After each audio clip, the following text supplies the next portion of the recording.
The fluorescent lights buzzed as Natalie typed her final report.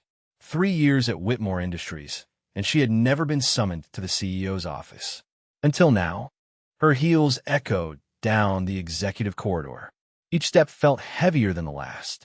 What could Christopher Whitmore want with a simple administrative assistant? Christopher Whitmore stood facing the window, his silhouette sharp against the Manhattan skyline. He did not acknowledge her entrance.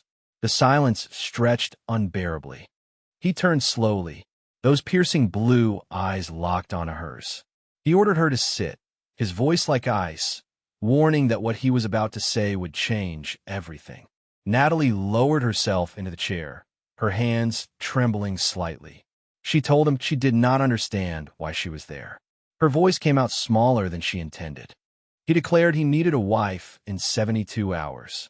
He said it like ordering office supplies, his tone cold, transactional, emotionless. Natalie's breath caught. Her mind went blank. She asked if she had heard him correctly, certain this could not be real. Christopher explained his grandfather's will had a condition requiring him to be married by his 35th birthday to receive the inheritance. That deadline was in 72 hours. She asked why he had chosen her, just an assistant, when hundreds of women would eagerly accept. She could not finish the sentence. This was insane. He stated that was precisely why he chose her, because she was nobody. No complications, no expectations, no emotional attachments. Pure business. He pulled out a document. The contract landed on the desk between them with a heavy thud. 1-year marriage. $500,000 at the end. No questions asked. $500,000. The number screamed at her from the page. That would cover Melissa's treatments, the mounting hospital bills, everything. But what cost? He outlined the terms. She would live in the penthouse, attend events as his wife, maintain appearances. After 1 year, they would divorce quietly. She gets her money, he gets his inheritance. Natalie's voice cracked as she said this was crazy. He was asking her to sell a year of her life, to pretend to be his wife, to lie to everyone. Christopher told her he was offering financial freedom. He asked how much her pride was worth, then checked his watch. She had until 9 the next morning to decide. Natalie stared at the contract. Her sister's face flashed in her mind. The unpaid medical bills, the mounting debt, the sleepless nights worrying about money. Christopher added one more condition without turning around. There would be no room for feelings in this arrangement. She needed to keep that in mind. Natalie stood on shaky legs. She told him she needed time to think. She could barely breathe. Her entire world had tilted off its axis in 10 minutes. She walked toward the door, each step feeling surreal. At the threshold, she glanced back. Christopher had not moved. He stood like a statue against the darkening skyline. In the elevator, Natalie looked at the contract in her trembling hands. Her empty ring finger seemed to mock her. She whispered to herself, asking what she was about to do. Before the story continues with what happens next, viewers are invited to share where they are watching from in the comments below. Those who are already hooked by this story are encouraged to hit the like button and subscribe to see what Natalie decides to do next. Natalie sat on her bed, surrounded by contract papers, unable to sleep. The clock showed 3 in the morning, but her mind refused to rest. She read every clause, every condition, every word of the agreement that could change her life. Christopher's cold words echoed in her mind. $500,000. 1 year. No feelings. The numbers blurred on the page as exhaustion mixed with anxiety. She thought about her mother, who had passed away 5 years ago, leaving her to care for Melissa alone. What would her mother think of this? She whispered to the empty room. Would she understand what Natalie was about to do? The silence offered no answers, only the weight of an impossible choice pressing down on her chest. By 6 in the morning, Natalie found herself at Memorial Hospital. She had not planned to come, but her feet had carried her there automatically. This was where reality lived, where the consequences of poverty were measured in unpaid bills and postponed treatments. The familiar smell of disinfectant filled her nostrils as she walked down the corridor she knew too well. A nurse recognized her and smiled sympathetically. "Miss Mitchell is here early today," the nurse said softly. Natalie nodded, unable to form words, her mind still wrestling with the decision that awaited her in less than 3 hours. Melissa was asleep when Natalie entered the room. Her 19-year-old sister looked so fragile against the white hospital sheets and 4-line running into her arm. The medical charts at the foot of the bed told a story Natalie knew by heart. Chronic condition, expensive medications, ongoing treatment required, bills that kept multiplying faster than she could pay them. Natalie's hands tightened around the contract in her purse. She leaned down and kissed Melissa's forehead. "Natalie is doing this for her sister," she whispered.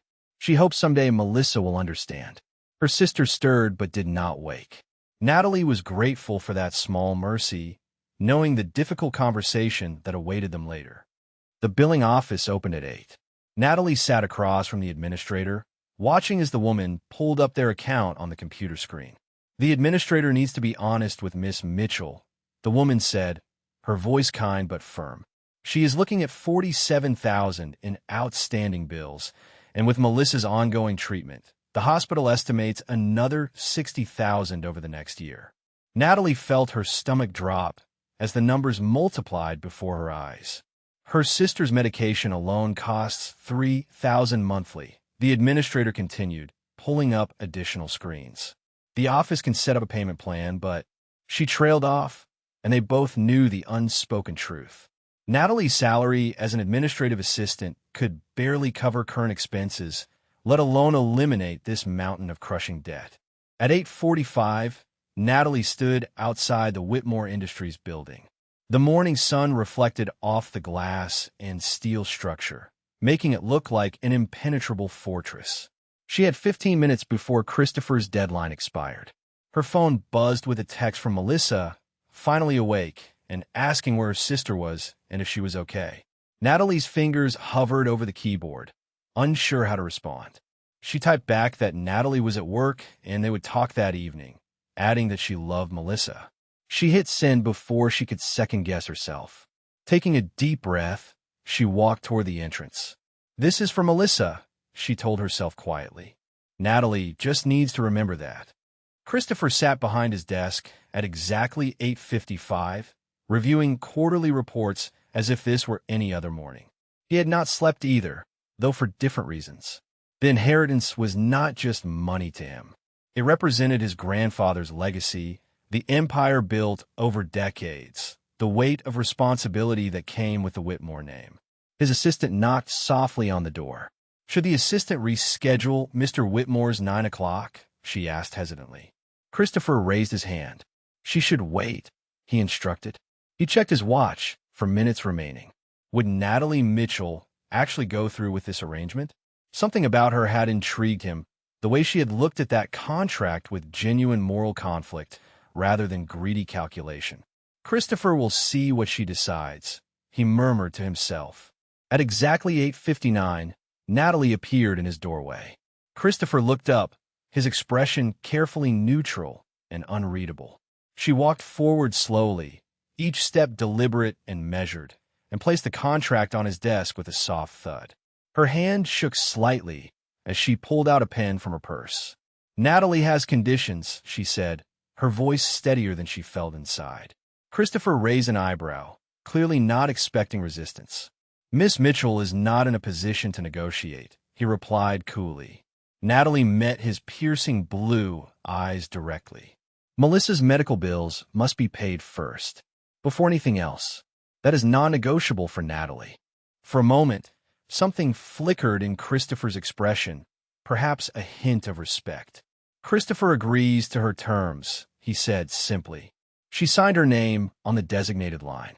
Christopher took the contract and reviewed her signature carefully, ensuring every line was properly executed. He nodded once in approval, then pulled out his phone and dialed. "Richard, this is Christopher Whitmore. He needs the attorney to prepare paperwork for a civil ceremony tomorrow at 10 in the morning." He paused, listening to the response. Yes, Richard heard correctly, tomorrow. Christopher also needs him to contact Margaret Whitmore. She will serve as their witness. He ended the call and looked across the desk at Natalie. "Miss Mitchell should wear something appropriate tomorrow. Nothing too casual, but she should not arrive in a wedding gown either. They need this to look legitimate, but simple and businesslike. He opened a drawer and handed her a credit card with her name already printed on it. Her expenses are now covered under the Whitmore account. Natalie should move her belongings to the penthouse tonight. The address is on the back of this card. That evening, Natalie sat Melissa down in their small apartment living room. Her sister had been discharged that afternoon with new prescriptions and strict instructions to rest for the next few days. Melissa needs to hear something important, Natalie began, her voice careful and measured. And she needs to listen completely before reacting. She explained everything methodically. The proposal from Christopher Whitmore, the contract she had signed, the money that would solve all their problems, the one-year arrangement that would change everything. Melissa's face transformed from confusion to shock to pure fury in a matter of seconds. Natalie is selling herself? Melissa stood up abruptly, her voice rising with each word. Her sister thinks this is acceptable? Natalie is going to marry some stranger for money. The accusation hung in the air between them like shattered glass. Melissa's anger dissolved rapidly into heartbroken tears. Melissa does not want this for her sister. She does not want Natalie to sacrifice herself this way. She sobbed, her whole body shaking. What would their mother think if she could see what Natalie was doing? Natalie knelt beside her sister, taking both of Melissa's hands in hers firmly. Their mother would want Melissa to live and thrive. She would want her youngest daughter to have a future, to finish school, to never worry about medical bills destroying her life. Natalie's own eyes filled with tears that threatened to spill over. It is just 1 year of Natalie's life, just a business arrangement. She will get through it, collect the money, and then they will finally be okay and safe. Melissa shook her head desperately. But at what cost to Natalie? What about her life and her happiness and her future? Natalie squeezed her sister's hands tightly. Natalie's happiness comes from knowing Melissa is taken care of properly. That is all that truly matters to her in this world. The morning arrived too quickly. Natalie stood at the bottom of the courthouse steps, staring up at the imposing building where her life would change forever. She wore a simple beige dress she had purchased the night before, nothing fancy, nothing that screamed wedding. Her hands clutched a small purse, and inside, her heart hammered against her ribs. People walked past her, couples holding hands, lawyers carrying briefcases, ordinary citizens going about their ordinary business. None of them knew that in 30 minutes, Natalie Mitchell would become Natalie Whitmore in a transaction disguised as matrimony. She took a deep breath and climbed the steps. Inside, Margaret Whitmore waited near a tall window, sunlight illuminating her silver hair. She was elegant in a way that only came from decades of refined living, wearing a tasteful dress that somehow managed to honor the occasion without overdoing it. When she saw Natalie, her expression softened with genuine warmth. "So Natalie is the young woman Christopher has chosen," Margaret said, extending her hand gracefully. Margaret is pleased to meet her. There was something in the elderly woman's eyes, a knowing quality that made Natalie wonder how much Margaret truly understood about this arrangement. "Christopher's grandmother hopes Natalie is ready," Margaret added gently. "These moments change everything, even when they seem simple." Christopher stood by another window, checking his watch with the impatience of a man accustomed to precise schedules. He wore an impeccable charcoal suit that probably cost more than Natalie's entire wardrobe. When he turned and saw her, his eyes swept over her appearance quickly, assessing, calculating. "Miss Mitchell arrived on time," he stated, not quite a compliment, more an observation. "That is good." Christopher values punctuality. There was no warmth in his voice, no acknowledgement that they were about to participate in one of life's most significant ceremonies. To him, this was clearly just another business appointment on his calendar. Natalie felt a chill run through her despite the warm morning. The clerk called them into the office at exactly 10 o'clock. He was a thin man with tired eyes who had clearly processed hundreds of marriages and probably saw through most of them. "The clerk needs both parties to present identification," he said in a monotone voice. Christopher and Natalie handed over their documents.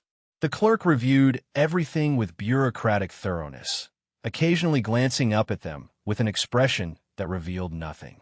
Christopher Whitmore and Natalie Mitchell understand this is a legal and binding marriage, he asked. The state requires the clerk to confirm both parties are entering this union of their own free will. Christopher answered immediately that he understood completely. Natalie's voice came out softer, but she confirmed as well. They were led into a small ceremony room that was remarkably unromantic. Plain walls, a simple desk, an American flag in the corner, and absolutely no flowers or decorations. The officiant was already waiting, a woman in her 50s with a professional demeanor. Margaret stood to the side as their witness, her hands clasped in front of her. "The officiant will keep this brief," the woman said. "Christopher and Natalie are here to enter into lawful marriage. The state of New York recognizes this as a binding legal contract with rights and responsibilities." She opened a small book and began reading the standard civil ceremony text. Her voice was neutral, practiced, devoid of the emotion that usually accompanied such occasions. The officiant asked if Christopher took Natalie as his lawfully wedded wife. There was a pause, just a fraction of a second, where the room seemed to hold its breath. Christopher's jaw tightened slightly, the only sign of any emotion. "Christopher does," he said firmly. Then the officiant turned to Natalie, asking if she took Christopher as her lawfully wedded husband. Natalie's throat fell dry. Her hands trembled at her sides. She thought of Melissa, of the hospital bills, of the impossible situation that had brought her to this moment. She thought of her mother, wondering if she was watching from somewhere, judging or understanding. "Natalie does," she finally said, her voice barely above a whisper. The officiant produced 2 simple silver rings from a small box. They were plain, inexpensive, nothing like the elaborate wedding bands Natalie had once imagined in her girlhood dreams. "The tradition requires an exchange of rings," the officiant explained. Christopher picked up the smaller ring and reached for Natalie's left hand. His touch was cold, impersonal. He slid the ring onto her finger without ceremony, without looking into her eyes. It fit perfectly, which somehow made everything feel more calculated, as if he had measured her finger while she slept. Then Natalie picked up the larger ring with shaking hands. She reached for Christopher's hand and slid the ring onto his finger. It felt surreal, like she was watching someone else perform these actions. The officiant closed her book with a soft thud that seemed to echo in the small room. By the power vested in the officiant by the state of New York, she now pronounces Christopher and Natalie legally married.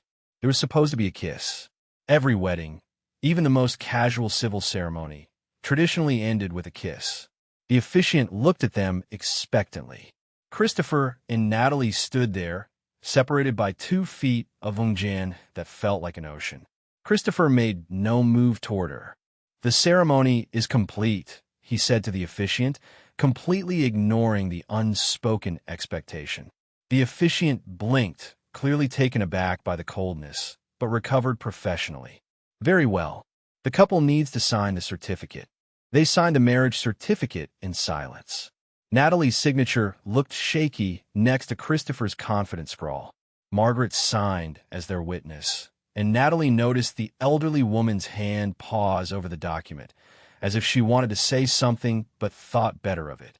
The clerk processed the paperwork with efficient indifference, stamping and filing with practiced movements.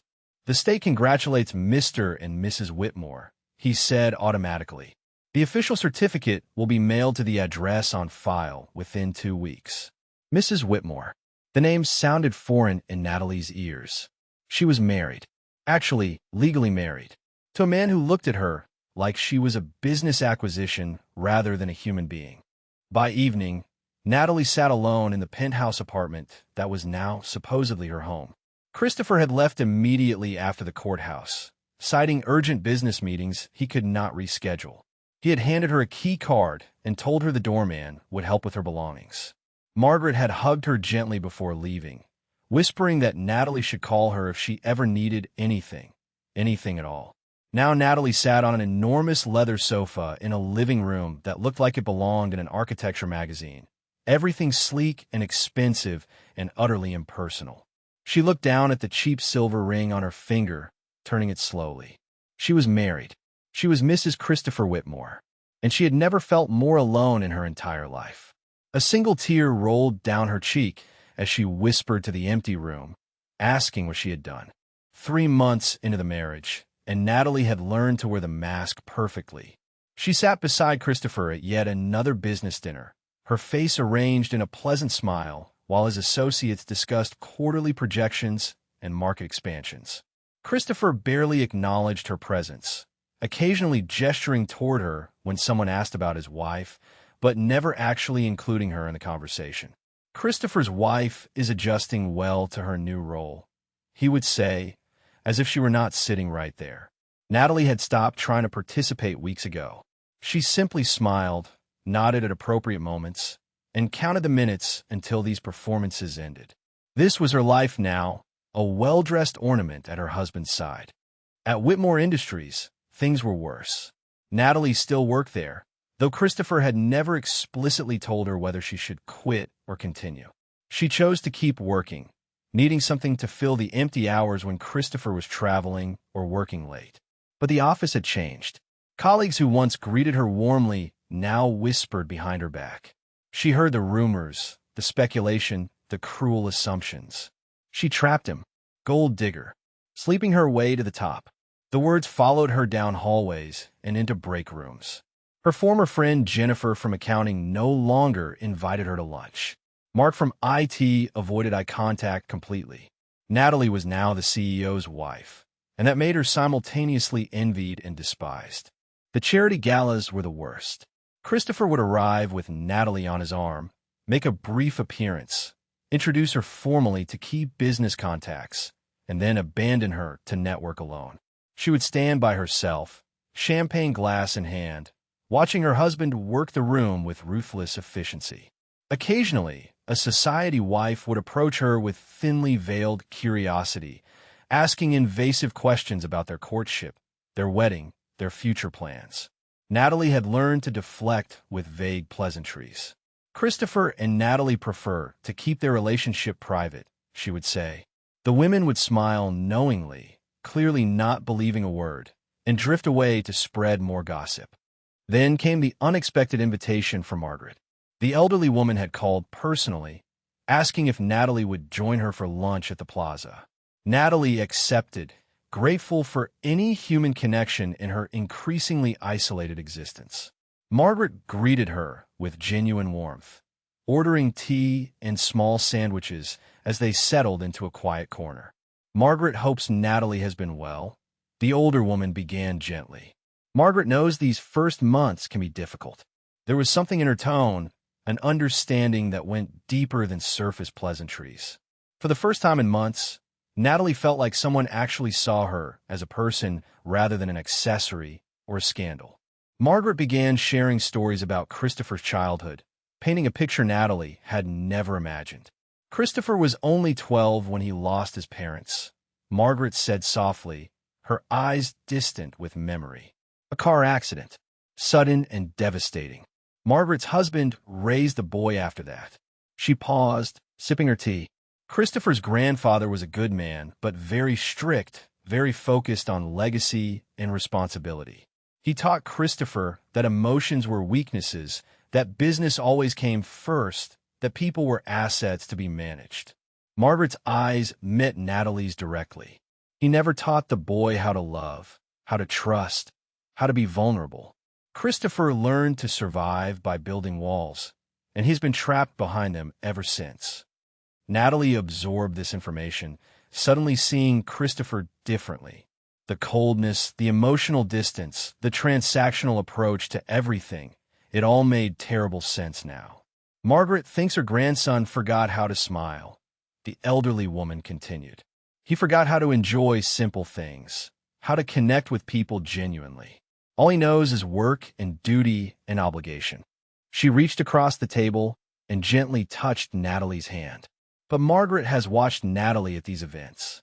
She sees a kind soul, someone with patience and grace.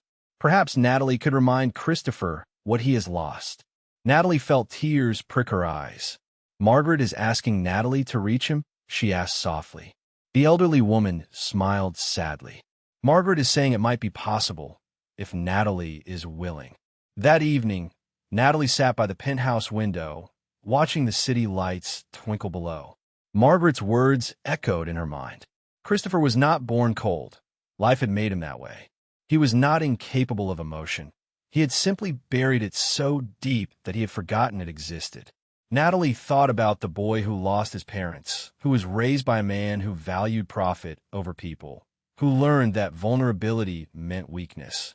She thought about the contract, about the transactional nature of their arrangement, and realized it was the only kind of relationship Christopher knew how to navigate. For the first time, she felt something other than resentment toward him. She felt pity, and perhaps, strangely, a tiny seed of curiosity. The next day at work, Natalie overheard a particularly cruel conversation in the break room. She had entered quietly to make coffee when two women from marketing came in, not realizing she was there. "Did anyone see Christopher's wife at the gala?" one asked. "She looks so out of place. Everyone knows why he married her." The other laughed. "Please, she probably signed a prenup for pennies. Christopher Whitmore would never actually fall for someone like her." Natalie stood frozen behind the coffee machine, the words cutting deeper than she expected. She waited until they left, then stood there staring at her reflection in the microwave, wondering who she had become in these 3 months. Christopher came home late that night, which was becoming the norm. He barely glanced at Natalie as he poured himself a scotch and collapsed into a chair across the room. They existed in the same space like strangers in an elevator, occupying the same physical location but worlds apart emotionally. Natalie watched him, really looked at him, and saw the exhaustion in his eyes, the tension in his shoulders, the loneliness that he wore like armor. Margaret's words came back to her. He has forgotten how to smile. He has been trapped behind walls. For the first time since signing that contract, Natalie wondered if perhaps Christopher was as much a prisoner of this arrangement as she was, just in a different way. Christopher stood at the window now, staring out at the same city lights Natalie had watched the night before. His silhouette was rigid, controlled, every inch the powerful CEO who commanded boardrooms and closed billion-dollar deals. But standing there in the dim light, he looked somehow smaller, more human, more alone. Natalie found herself wondering what he thought about in these quiet moments, whether he ever questioned this arrangement, whether he ever felt the crushing weight of their mutual pretense. She wondered if somewhere beneath that expensive suit and cold demeanor, the 12-year-old boy who lost his parents still existed, still hurt, still needed something he could not name. The thought unsettled her, planting seeds of something dangerous in her heart. Something that felt uncomfortably like empathy, like understanding, like the beginning of caring. For months into their arrangement, Christopher pushed himself harder than ever. He worked 18-hour days, traveled constantly, and seemed determined to avoid the penthouse except to sleep. Natalie noticed he looked increasingly exhausted, his face drawn, his movements slower. She mentioned it once, suggesting he should rest, but Christopher had dismissed her concern with cold efficiency. Christopher's health is Christopher's concern, he had said. Natalie should focus on her own responsibilities. So she stopped mentioning it, even as she watched him deteriorate day by day. His cough grew worse, his skin paler, but he refused to acknowledge any weakness. To Christopher Whitmore, illness was simply another obstacle to be powered through with sheer will. Natalie had been visiting Melissa for 3 days, using the opportunity to escape the suffocating atmosphere of the penthouse and check on her sister's progress. Melissa was thriving now, her treatments covered, her stress reduced, even talking about returning to university full-time. It was the one bright spot in Natalie's increasingly complicated life. As she rode in the town car back from the airport, she checked her phone. No messages from Christopher, which was normal. He never contacted her unless absolutely necessary for some public appearance. Their marriage existed in separate compartments of their lives, carefully segregated, never touching except when required for the performance they maintained for the world. When Natalie entered the penthouse, something felt wrong immediately. The lights were off, which was unusual. Christopher's briefcase was on the floor by the door, dropped haphazardly rather than placed on its usual stand. His suit jacket lay crumpled on the sofa. These small signs of disorder were completely out of character for a man who controlled every aspect of his environment with military precision. "Christopher," Natalie called out, setting down her luggage. No response. A chill ran down her spine as she moved deeper into the apartment. The bedroom door was partially open, and she could hear labored breathing coming from inside. Her heart began to race as she pushed the door open fully. Christopher lay on the bed still wearing his work clothes, his shirt soaked with sweat. His face was flushed with fever, his breathing shallow and rapid. "Christopher!" Natalie rushed to his side, pressing her hand to his forehead. He was burning up, his skin frighteningly hot to the touch. His eyes flickered open briefly, unfocused and glassy. "Natalie should not," he mumbled, his voice weak and disoriented. "Christopher is fine. Just needs to rest." But he was clearly not fine. This was serious, possibly pneumonia, given his persistent cough. Natalie grabbed her phone immediately, calling the family physician whose number Christopher kept on the refrigerator. "Dr. Morrison, this is Natalie Whitmore. Christopher needs help immediately. He has a very high fever and he is delirious." The doctor arrived within an hour, examined Christopher, and confirmed severe pneumonia. He left antibiotics, fever reducers, and strict instructions for rest and hydration. "Mr. Whitmore pushed himself too hard," Dr. Morrison said gravely. "His body finally forced him to stop. Someone needs to monitor him closely for the next 72 hours. After the doctor left, Natalie looked at Christopher, now unconscious and vulnerable in a way she had never seen. The contract said nothing about this. She could call his assistant, arrange for professional care, and leave. That would be the sensible thing, the thing that maintained their careful boundaries. Instead, she rolled up her sleeves and went to the kitchen to make soup. She did not question why. She simply knew she could not leave him like this. For 3 days, Natalie barely left Christopher's side.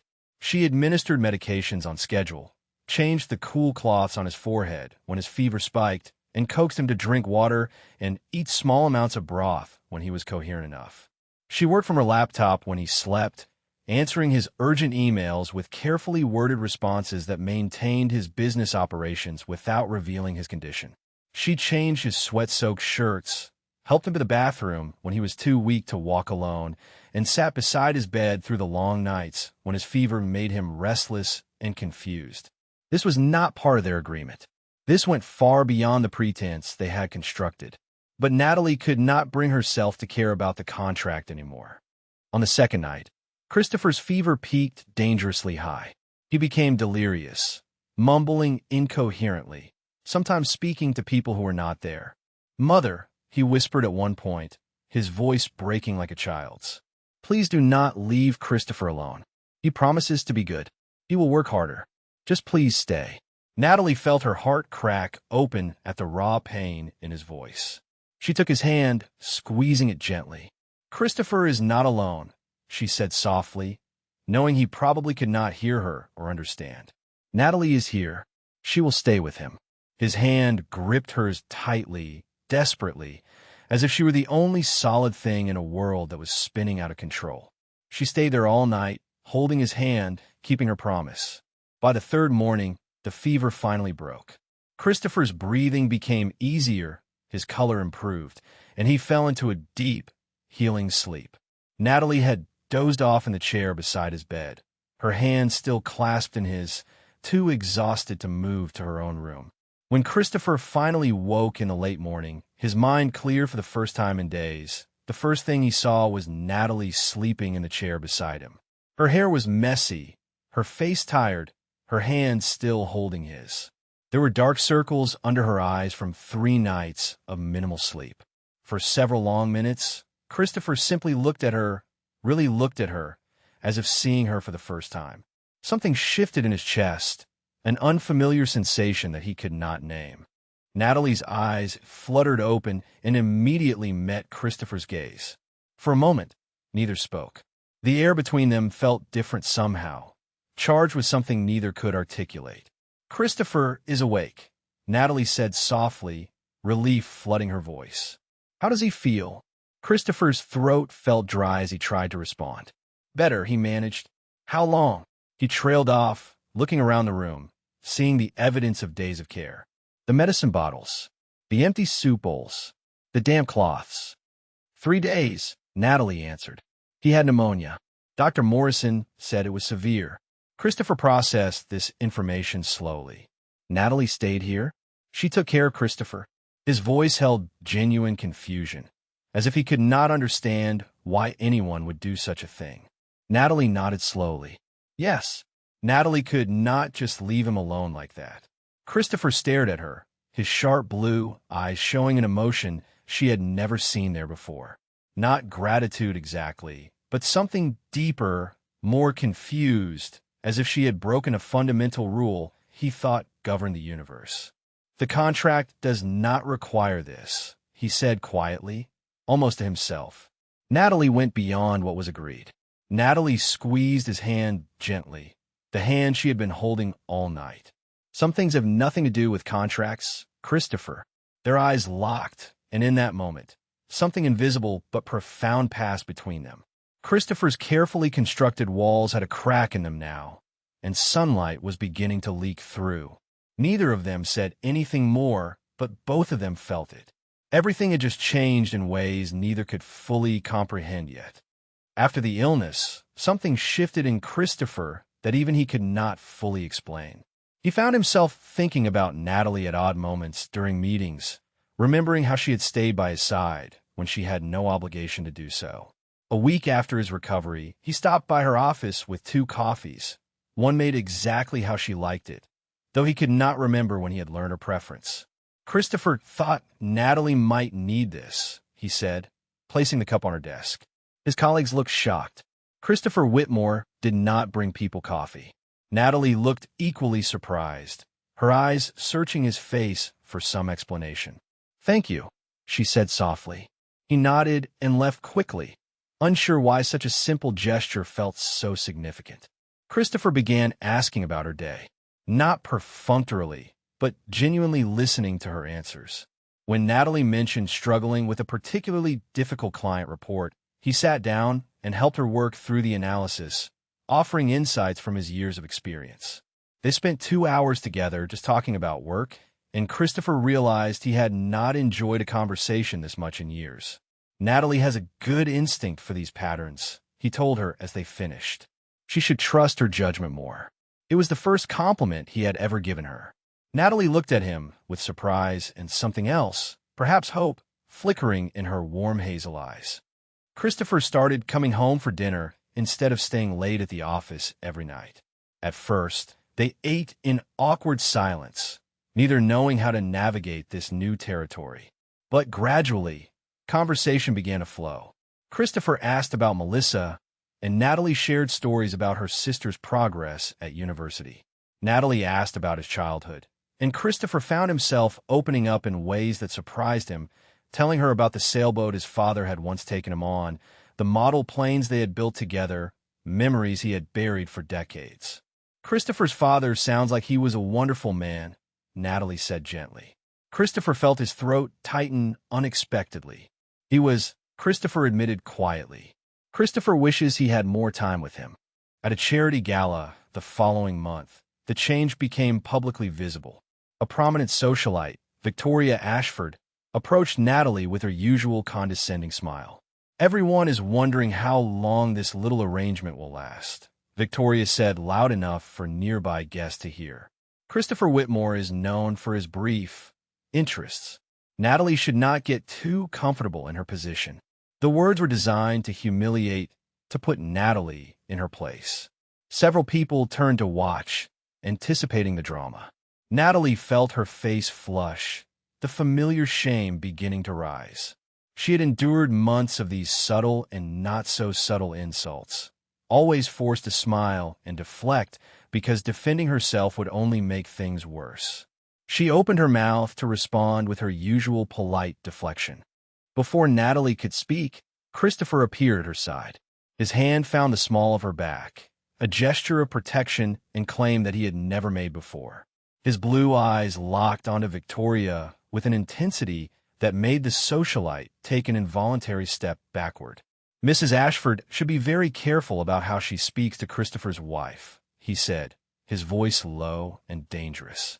Christopher finds insults toward Natalie personally offensive, and he does not tolerate disrespect toward his family. The word family hung in the air with unexpected weight. The surrounding crowd fell completely silent, stunned. Christopher Whitmore, the man known for his cold business demeanor, was publicly defending his wife with unmistakable passion.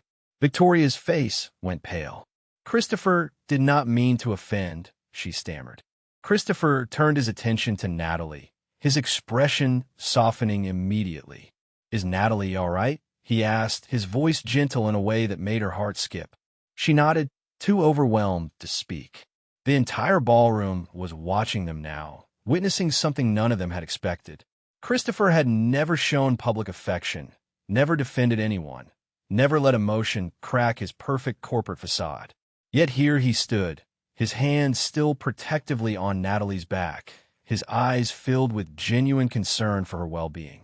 The gossip mill would be spinning for weeks, but for the first time, Christopher did not seem to care what anyone thought. Victoria retreated quickly, and other guests gave them a wider berth for the rest of the evening, whispering among themselves about this unexpected development.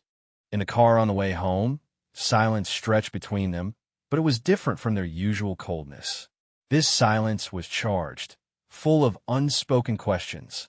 Finally, Natalie turned to Christopher. "He did not need to do that," she said quietly.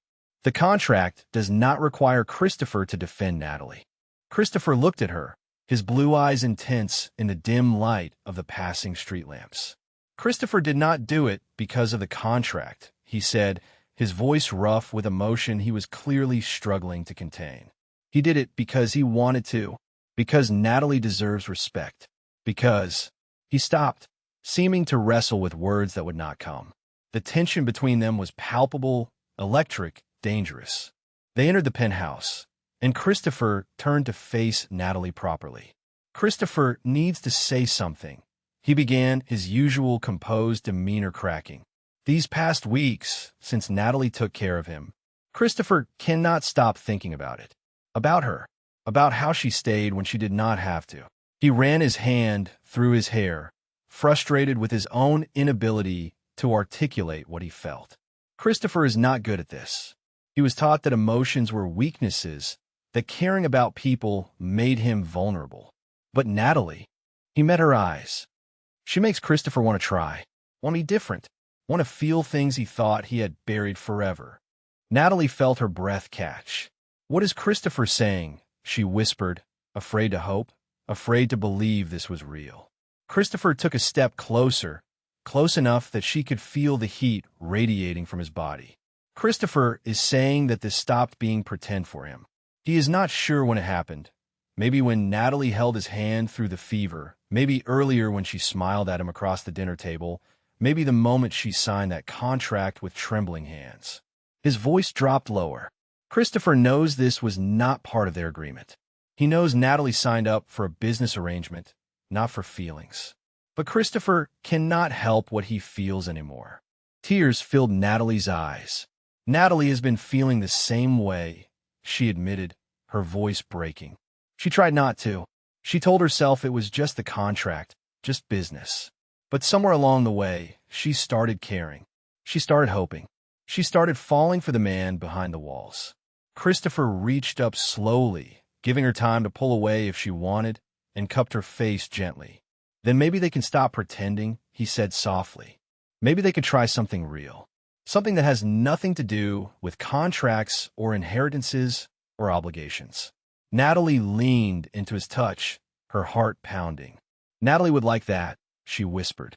Christopher smiled, a genuine smile that transformed his entire face, and Natalie realized she had never seen him smile before.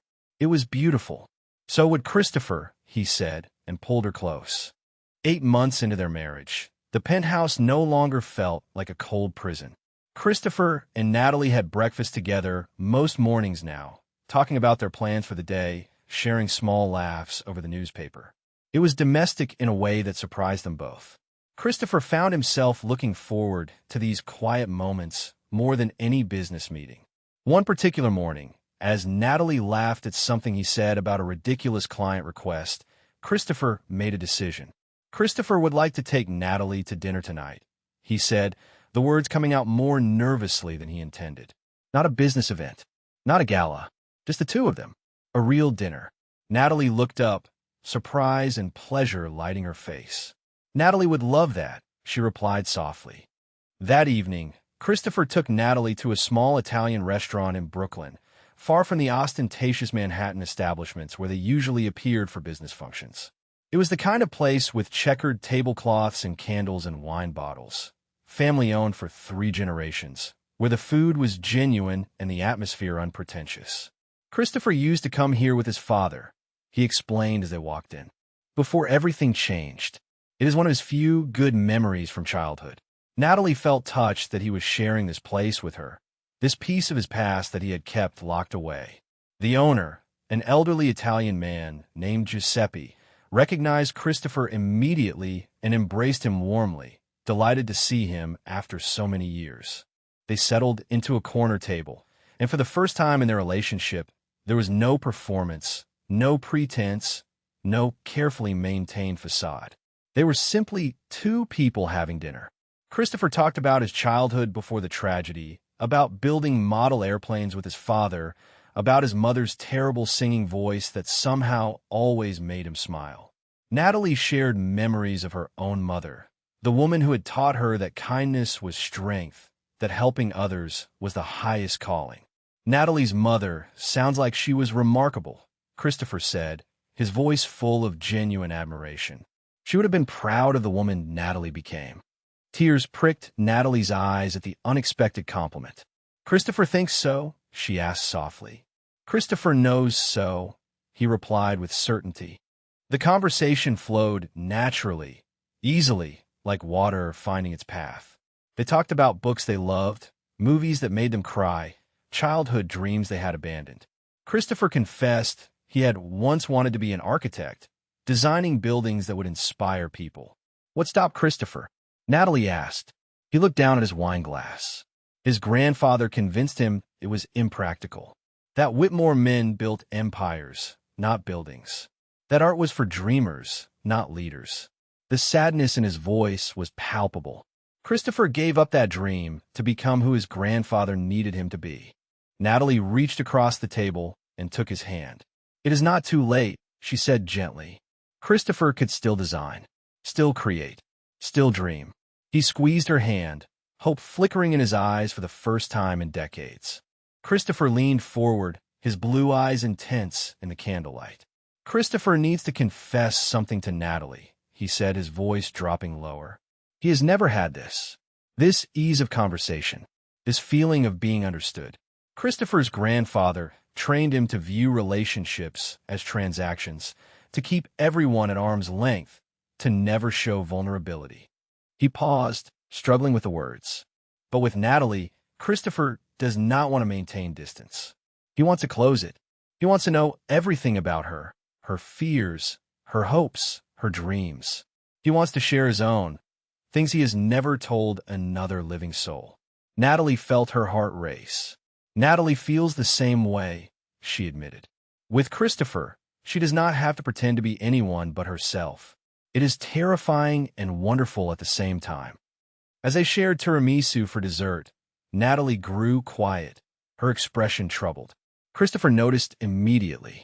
What is Natalie thinking about? He asked gently. She bit her lip, hesitating. Natalie is thinking about the contract, she finally admitted. About how this started. About the agreement they made. She looked up at him, vulnerability clear in her hazel eyes. This was not supposed to happen. They were supposed to maintain distance, keep everything transactional. But now, she trailed off. Christopher reached for her hand again. Now everything has changed, he finished for her. And Christopher is glad it did. He would not go back to the way things were for anything. His thumb traced circles on her palm. Does Natalie regret how things are changing between them? Natalie shook her head slowly. Natalie does not regret it. But she is scared, she confessed. She is scared of getting hurt. She is scared that when the year ends and the inheritance comes through, Christopher will realize he does not actually need her anymore. That this feeling was just temporary, born out of proximity and convenience. Her voice trembled. Natalie is scared she is falling in love with someone who might not catch her. The word love hung between them like a confession, raw and real. Christopher felt his chest tighten. She had voiced the fear that had been gnawing at him too, the terror that accompanies genuine feeling when one has spent a lifetime avoiding it. Christopher gripped her hand tighter, leaning across the table so their faces were closer. Christopher needs Natalie to hear this clearly, he said, his voice rough with emotion. This is not about the contract anymore. It is not about the inheritance or the agreement or any of that business. Somewhere along the way, Natalie became the most important part of Christopher's day. She became the reason he comes home, the person he wants to share his thoughts with, the woman who makes him want to be better than he was raised to be. His blue eyes searched hers desperately. Christopher is falling too, and he is terrified, but he would rather fall with Natalie than stand alone in safety. Does she understand what he is saying? They left the restaurant walking slowly, neither wanting the evening to end. The Brooklyn streets were quieter than Manhattan, more intimate. Christopher stopped under a street lamp and turned to face Natalie fully. Christopher wants to ask Natalie something, he said, his voice nervous in a way she had never heard before. And she does not have to answer right away if she is not ready. He took a deep breath. What if they forgot about the contract? What if they stopped counting down to the 1-year mark? What if they just tried being together, really together, without an end date or an exit strategy? His vulnerability was stunning to witness. This powerful CEO was standing before her, asking for something that had nothing to do with business and everything to do with his heart. Tears filled Natalie's eyes, but she was smiling. Natalie has been hoping Christopher would say something like that, she whispered. She has been trying not to hope, trying to protect her heart, but she cannot help it anymore. She does not want to think about contracts or agreements or end dates. She just wants to be with Christopher, really be with him, and see where it goes. Christopher cupped her face gently, his thumbs brushing away her tears. Then that is what they will do, he said softly. No more pretending, no more performing. Just Christopher and Natalie, figuring this out together. He leaned down slowly, giving her every opportunity to pull away, and kissed her. Not for show, not for appearances, but because he needed to, could not imagine not kissing her in this moment. And Natalie kissed him back, her arms wrapping around his neck, both of them finally letting themselves feel everything they had been trying so hard to deny. 9 months into their marriage, Christopher and Natalie woke up in each other's arms for the first time. After that kiss outside the restaurant, something had fundamentally shifted between them. They were no longer pretending, no longer maintaining careful distance. Christopher found himself smiling at random moments throughout the day, something his assistant noticed with barely concealed shock. Christopher has something he wants to show Natalie today, he said over breakfast, his fingers playing with hers. Something important, something he has never shown anyone before. Natalie looked at him curiously. What is it? She asked. Christopher's expression grew serious, almost vulnerable. Something his grandfather built. Something that mattered more to the old man than Christopher realized until recently. Will Natalie come with him? They drove through the city, leaving the affluent neighborhoods behind and heading toward a working-class area of Queens. Natalie watched Christopher's face, seeing nervousness there, an emotion she rarely witnessed in him. Christopher's grandfather was complicated, he said as they drove. Everyone knew him as a ruthless businessman, cold and calculating. That was the man who raised Christopher, who taught him to suppress emotions and prioritize profit. He squeezed Natalie's hand. But there was another side to him that Christopher only discovered in the documents after his death. A side that suggests his grandfather understood things Christopher is only now beginning to learn. The car pulled up in front of a large building with a sign reading Hope Haven Children's Center. Natalie stared at the building in surprise. This is an orphanage, she said. Christopher nodded. One of 5 that Christopher's grandfather founded and funded anonymously over 40 years. Nobody knew about them except his lawyers and the board members he appointed to run them. He looked at the building with an expression Natalie could not quite read. Christopher only found out about these places 6 months ago, going through old files. His grandfather never mentioned them, never took credit, never used them for publicity or tax advantages beyond what was necessary to keep them running. His voice grew quieter. Christopher has been visiting them, trying to understand why his grandfather kept this secret. Why the man who taught him that emotions were weakness spent millions on children who could offer nothing in return. Inside, they were greeted by the director, a warm woman named Patricia who clearly knew Christopher. Mr. Whitmore has been so generous continuing his grandfather's legacy, Patricia said, shaking Natalie's hand. The children absolutely adore his visits. Natalie looked at Christopher with surprise. He had been visiting? Regularly? Christopher looked almost embarrassed. Christopher comes once a week, he admitted quietly. At first, he just wanted to understand what his grandfather had created. But then he met the children and he trailed off as a small boy, maybe 6 years old, ran up and grabbed Christopher's hand excitedly. Mr. Chris, will he help Tommy finish the castle they started? The boy asked eagerly. Christopher's entire face softened in a way Natalie had never seen. Of course, Christopher will, he said gently. For the next 2 hours, Natalie watched Christopher transform. He sat on the floor building elaborate block castles with Tommy. He helped a girl named Maria with her math homework, explaining fractions with patience Natalie would never have imagined he possessed. He listened intently as a teenager named Marcus talked about his dreams of becoming a doctor, offering genuine encouragement and practical advice. This was not the cold CEO who commanded boardrooms with ruthless efficiency. This was not the man who had proposed a loveless marriage of convenience.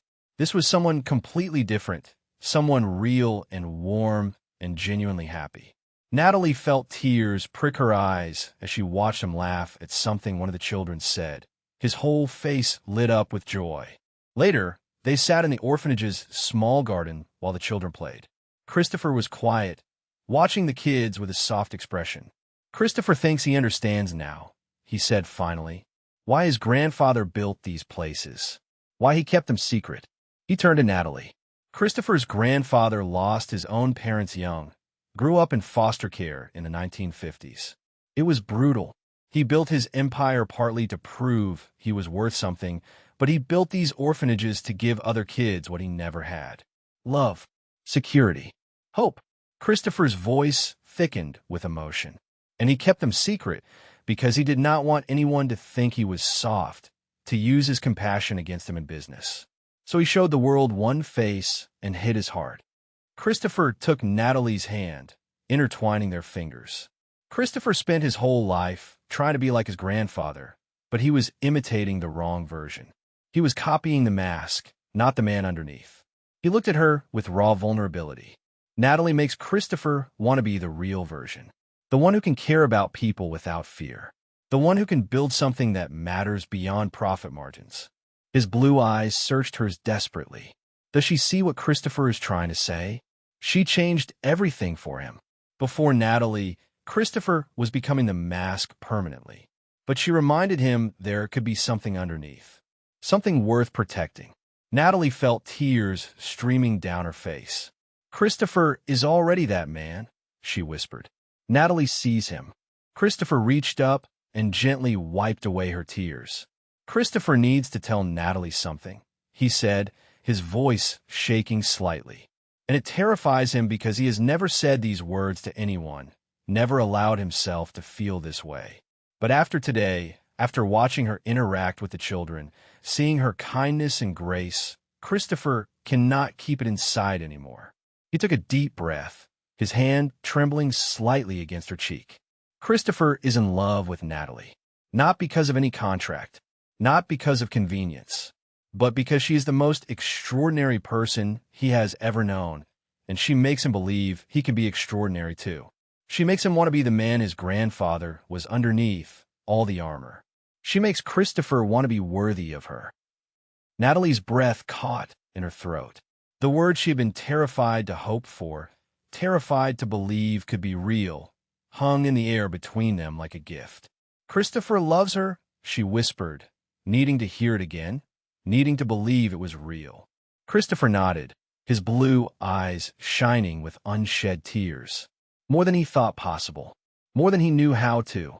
Natalie felt her heart overflow with a joy so intense it was almost painful.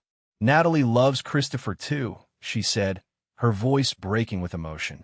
She has been falling in love with him for months, terrified to admit it, terrified it was one-sided. But she loves the man he is becoming, the man he has always been underneath. She loves him completely. Christopher pulled her close, burying his face in her hair. "Say it again," he whispered. "Please." Natalie pulled back just enough to look into his eyes, her hands framing his face. "Natalie loves Christopher," she said clearly, firmly, letting him see the truth of it in her eyes. She loves him with everything she has. She loves his strength and his vulnerability. She loves how he is with these children. She loves the way he is learning to open his heart. She loves him. Christopher kissed her then, soft and gentle and full of a promise that had nothing to do with contracts or agreements. Around them, some of the children noticed and started giggling, whispering about Mr. Chris and the pretty lady. Patricia watched from the doorway with a knowing smile. In this garden full of children who were learning to hope again, two adults were learning the same lesson. Love was not a weakness. Vulnerability was not a liability. And sometimes, the most transactional beginning could lead to the most genuine ending. The 12th month arrived with startling speed. Christopher's 35th birthday was in 3 days, the deadline that had started this entire arrangement. Natalie watched him at breakfast, noticing how relaxed he seemed, how different from the cold man who had proposed this marriage a year ago. "Christopher's birthday is coming," she said softly. "The day the inheritance becomes available." Christopher reached across the table and took her hand. "Christopher has been thinking about that," he admitted. "The truth is, the money does not matter to him anymore. These past months with Natalie, building something real that is worth more than any inheritance." His blue eyes were sincere. Whatever happens with the lawyers, whatever his grandfather's will says, Christopher wants Natalie to know that she is what matters. Not the billions. Her. On Christopher's birthday, they arrived at the offices of Hayes & Associates, where Richard Hayes, the family attorney, had scheduled the official reading of the complete will and the transfer of the inheritance. Christopher held Natalie's hand tightly as they walked through the marble lobby. "No matter what happens in there," he said quietly, "Christopher wants Natalie to remember that he loves her, that this past year has been the best year of his life, that he would do it all again, even knowing how it started." Natalie squeezed his hand. "Natalie feels the same way," she assured him. "Whatever they learn today, they will face it together." Neither of them noticed the nervous glance Richard Hayes gave them as they entered the conference room. The conference room was more crowded than expected. Margaret was there, her expression unreadable but her eyes kind. Several board members from Whitmore Industries sat along the sides. Richard Hayes sat at the head of the table, looking unusually tense. "Thank everyone for coming," Richard began formally. "Today marks the completion of the primary condition of Harold Whitmore's will. Christopher has remained married for 1 full year and has reached his 35th birthday while married." He pulled out a sealed envelope that looked old, yellowed with time. However, before the inheritance can be transferred, Richard must read a secondary document that Harold Whitmore left in his care. A document that Richard was instructed to open only on this specific date, in Christopher's presence. Richard opened the envelope carefully, his hands shaking slightly. Christopher felt Natalie tense beside him. Something about this felt ominous. "Christopher needs everyone to understand," Richard began, reading from the letter, "that his grandfather was a complicated man who believed in tests, who believed people revealed their true character not through words, but through actions observed over time." He paused, looking at Christopher with an expression of sympathy. "The condition for marriage was only the first test. There's a second condition that determines whether the inheritance will actually be released." The room fell into shocked silence. Christopher's hand tightened on Natalie's. "What second condition?" he asked, his voice dangerously quiet. Richard continued reading, his voice steady despite the bombshell he was delivering. Harold Whitmore writes, "If Christopher is hearing this, he fulfilled the basic requirement of marriage. But his grandfather did not want him to simply acquire a wife like he would acquire a company. The inheritance will only be released if the marriage is based on genuine love, proven through specific observable actions throughout the year." The room erupted in murmurs. Christopher stared at the attorney in disbelief. "What does that mean?" he demanded. Richard looked pained. Harold Whitmore hired private investigators, professional observers who documented Christopher and Natalie's interactions throughout the entire year. Every public appearance, every private moment they could legally observe. The inheritance depends on what those reports reveal. Natalie felt the blood drain from her face. They had been watched, observed, documented for an entire year. Christopher stood abruptly, his chair scraping loudly. His grandfather had him followed, spied on. His voice was a mixture of anger and betrayal. What gave him the right? Margaret spoke for the first time, her voice gentle but firm. Harold gave himself that right when he left Christopher billions of dollars. Margaret's husband wanted to ensure his grandson learned what truly mattered before inheriting that kind of power and wealth. She looked at Christopher with compassion. He was testing Christopher's heart, not his compliance. Richard nodded gravely. "The investigators' reports are here. 6 months of detailed documentation. Richard must review them and determine if the marriage meets Harold's criteria for genuine love." Richard opened a thick folder, and photographs spilled across the conference table. Images of Christopher and Natalie at various moments throughout the year. Some they remembered, some they had no idea anyone had witnessed. Richard began reading from the first investigator's report. Month 4, April 17th. Subject Christopher Whitmore canceled a crucial business trip to Tokyo, a deal worth $40 million, because subject Natalie mentioned her sister was having emergency surgery. He spent the night at the hospital with her, holding her hand, despite having no business reason to be there. No media present, no witnesses who could enhance his reputation. The action cost him personally and professionally, but he seemed unconcerned. Christopher barely remembered that night, but looking at Natalie now, he remembered how terrified she had been. Richard continued, pulling out more reports, more photographs. Month 6, June 3rd.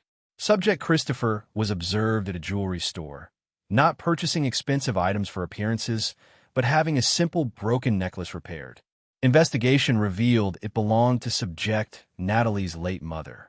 He spent 3 hours ensuring it was restored perfectly, paid premium for rush service, then presented it to her privately with no fanfare or expectation of recognition. Another report. Month 7, July 19th. Subject Christopher was observed teaching at Hope Haven Orphanage every Wednesday evening. Volunteer work done anonymously, never mentioned in press, never used for tax benefits beyond what was required. Subject Natalie began accompanying him, both subjects showing genuine affection and care for the children with no audience to perform for. More reports followed, a chronicle of moments Christopher and Natalie had thought were private.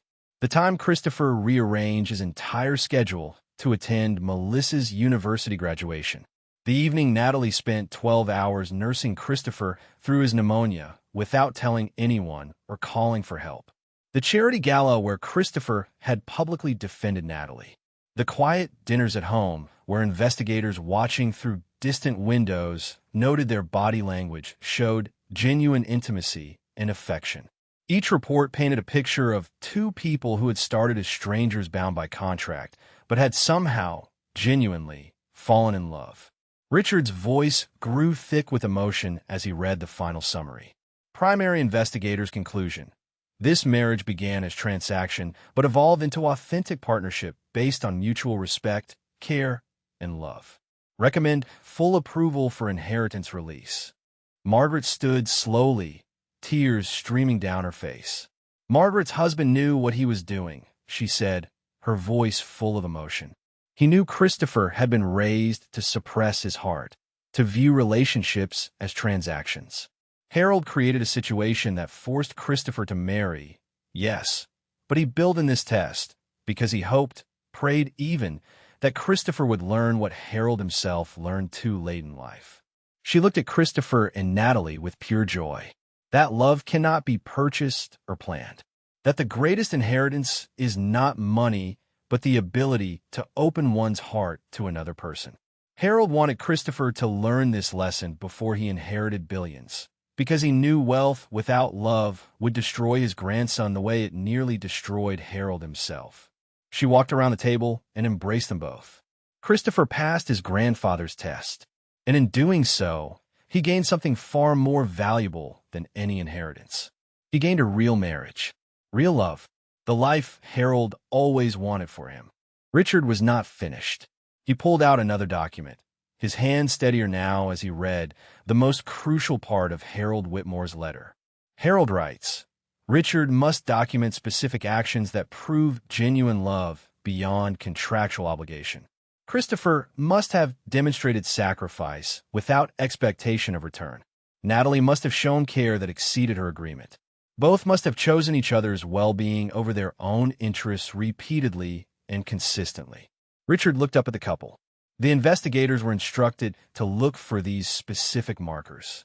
Selfless acts, private kindnesses, moments when either of them could have walked away or maintained distance but chose connection instead. He began reading through a chronological list, each entry more detailed than Natalie or Christopher had imagined possible. Richard pointed to specific photographs as he read. Month 5, documented evidence, shows subject Natalie spent 72 consecutive hours caring for subject Christopher during severe illness. She canceled personal commitments, worked remotely, and provided medical care when she could have easily hired professional help or simply left. Investigator notes, her concern appeared genuine, her exhaustion real, her relief at his recovery profound. Another photo showed Christopher at Melissa's hospital bedside. Month 6, subject Christopher personally paid for experimental treatment for subject Natalie's sister, arranging specialists and coverage without informing Natalie. Payment came from his personal accounts, not corporate funds. Action taken privately with explicit instructions that Natalie never be told the source. Investigator conclusion. Action motivated by care for Natalie's well-being, not reputation or reciprocal benefit. Natalie turned to Christopher in shock. Christopher paid for Melissa's treatment, the experimental therapy that the insurance would not cover. Her voice trembled. Christopher looked uncomfortable, caught in an act of kindness he had intended to keep secret. Christopher did not want Natalie to feel obligated, he said quietly. Her sister needed help. He had the resources. It was simple, but it was not simple, and everyone in the room knew it. That treatment had cost over $200,000. Margaret was crying openly now, proud tears streaming down her face. That is exactly the kind of thing Harold hoped Christopher would learn to do, she said. Giving without expectation, caring without calculation. That is what love is. Richard continued through more documented moments. The time Christopher canceled a critical overseas meeting because Natalie mentioned she was nervous about a medical test result and he wanted to be there when she got the news. The evening Natalie spent comforting Christopher after a particularly brutal board meeting, just sitting with him in silence because she sensed he needed presence, not words. The investigator had documented how Christopher began smiling more around month 7, how his entire demeanor softened, how Natalie stopped looking trapped and started looking hopeful. The behavioral analysis is remarkable, Richard read. Both subjects underwent profound personality changes consistent with individuals experiencing genuine emotional connection and love. Their body language, facial expressions, and interaction patterns all indicate authentic affection rather than performed roles. Christopher stood, overwhelmed by the revelations. His grandfather was testing them the entire time, he said, his voice thick with emotion. He was watching to see if Christopher would learn to love, if he would let someone in. He looked at Natalie with tears in his eyes. Harold knew that Christopher needed this, needed her. He engineered the entire situation, hoping Christopher would stop being the cold man he had become and remember how to be human. Natalie stood beside him, her hand finding his. "Harold gave Christopher a gift," she said softly. "He forced him into a situation that could have remained transactional, but he built in the test hoping it would become real. He believed in Christopher enough to take that risk." Richard stood formally, holding the final page of Harold Whitmore's letter. Based on the comprehensive evidence compiled by independent investigators over 12 months, and consistent with the criteria established by Harold Whitmore for genuine love demonstrated through observable action, Richard Hayes, as executor of the estate, hereby declares that Christopher Whitmore and Natalie Whitmore have fulfilled all conditions of the will. He paused, letting the words sink in. The inheritance, totaling approximately $4.7 billion in assets, properties, and investments, is hereby released to Christopher Whitmore, effective immediately. The room erupted in applause from the board members. But Christopher and Natalie barely heard it. They were looking at each other, tears streaming down both their faces, holding each other as if they were the only two people in the world. But Richard was not finished. He pulled out one more sealed envelope, this one addressed specifically to Natalie. "There's one final element Harold Whitmore included in his will," Richard said, handing the envelope to Natalie. "A provision that was to be revealed only if the marriage proved genuine." Natalie's hands shook as she opened it. Inside was a letter in elegant handwriting and a legal document. She began reading aloud, her voice breaking. To Natalie, the woman who taught Christopher to love. If Richard is reading this to her, it means she succeeded where Harold failed. She reached Christopher's heart.